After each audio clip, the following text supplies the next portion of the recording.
তাহলে হিসাব দিয়ে জান্নাতে যাওয়া আমার আপনার জন্য সহজ হবে।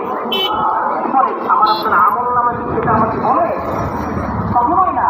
এজন্য সেখানে যদি আল্লাহ তাআলা আমাদেরকে বিনা হিসাবে জান্নাতের মেহমান বানিয়ে দেন, জান্নাতের পথে পাঠিয়ে দেন, তাহলে এর থেকে বড় উপকার আল্লাহর পক্ষ থেকে আমাদের উপর আর কিছু আছে? আর কিছু নেই। তাহলে 2 নম্বর পুরস্কার আল্লাহ তাআলা দিবেন। ছোট ছোট করে হাঁটুন নিয়ে তবে সবসময় করতে হবে, দোয়া করতে হবে, সবসময় আল্লাহর ভয় করতে হবে।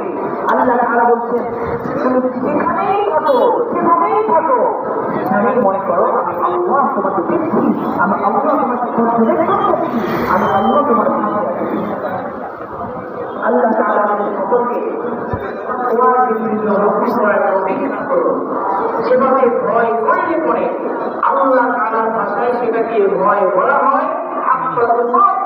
আল্লাহ তাআলা আমাদের সবাইকে সেইভাবে আল্লাহকে ভয় করার তৌফিক দান করুন। আলহামদুলিল্লাহি রাব্বিল আলামিন। যারা মুসলিম মানুষের পরীক্ষা দেওয়ার